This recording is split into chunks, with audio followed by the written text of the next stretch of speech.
জামাই আমার মেয়ে জানলে কি যে হবে। জানবে না, বাদ দেন। জামাই তোমার মেশিন তো অনেক জোর, আমার মেয়েকে তো তুমি সেই মজা দেও, আমাকে ও দেও। হ্যালো গাইস, কেমন আছো? আশা করি অনেক ভালো আছো। বন্ধুরা, আজকের গল্প থাকছে সেই মজা। এত মজা হবে যে তুমি বাথরুম যেতে বাধ্য হবে। তাই আর বেশি দেরি না করে সাবস্ক্রাইব করো আর কমেন্ট করো তোমার কোনো গল্প শুনতে ভালো লাগে। তাহলে শুরু করা যাক আজকের গল্প, কিভাবে আমি শাশুড়িকে ইচ্ছামতো দিলাম। শাশুড়ি মা। আমি প্রেম করে বিয়ে করেছি। আমার ছোট বোন মিম সেনগুপ্তা আর সুস্মিতা একই ক্লাসে পড়ত। বোনের সাথে আমাদের বাসায় আসা যাওয়া করতে করতে ওর সাথে আমার প্রেম হয়ে যায়। তারপর পালিয়ে বিয়ে করলেও দুই পরিবার আমাদের বিয়ে মেনে নেই। অতঃপর একে অন্যের বাড়ি আসা যাওয়া শুধু হয়। আমি যেদিন প্রথম শ্বশুর বাড়ি বেড়াতে যাই, সেই দিন আমার শাশুড়ি মাকে দেখে আমার মাথা খারাপ। আমার বুয়ের চেয়ে শাশুড়ি মা খাসা। বুয়েত আগে শাশুড়িকে দেখলে আমি তার সাথেই প্রেম করতাম। আমি শ্বশুর বাড়িতে সব সময় শাশুড়ি মার সামনের আমার বুকে আদর করতাম, যেন শাশুড়ি জ্বালা উঠে যায়, এবং শাশুড়ির সাথে খোলামেলা কথা বলতাম।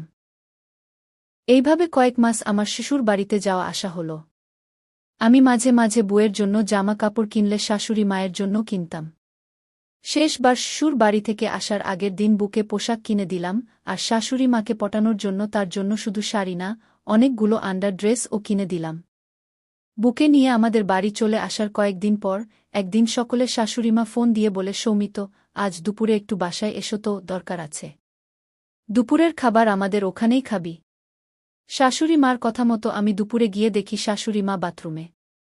আমি ডাক দিতে বলে, ঠিক সময় এসেছিস, ঘরে গিয়ে বসে থাক বা শুয়ে পড়, আমি আসছি। আমার আজ একটু দেরি হবে, আমি ফ্রেশ হচ্ছি। আমি অবাক হয়ে দেখি পুরো বাড়ি ফাঁকা। কি আর করা, আমি গিয়ে শাশুড়িমার বিছানায় শুয়ে পড়ি আর ভাবতে থাকি আজকে কি একবার চেষ্টা করব শাশুড়িমাকে লাগানোর।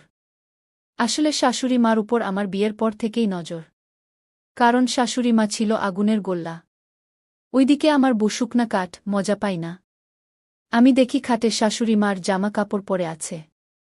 তাই একটা ব্রাউজ হাতে নিয়ে শুকতে লাগলাম।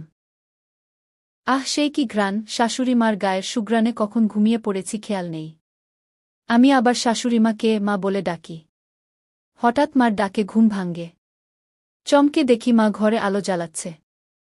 সব জানলা দরজা বন্ধ। মাকে দেখে অবাক হয়ে যাই।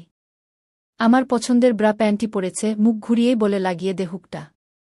মা কথা শোনা মাত্র আমি কাজে লেগে পড়ি। কি দারুণ! কতদিনের ইচ্ছে এই রকম একটা খাসা জিনিসের উপর আমার যন্ত্রটার তেজটা পরীক্ষা করব, আজ সেই সুযোগ এসেছে। বন্ধুরা, দ্বিতীয় পর্ব জন্য 1000 কমেন্ট চাই। সবাই বেশি বেশি কমেন্ট করুন। ভালোবাসা দিলে আরও মজার গল্প দিব।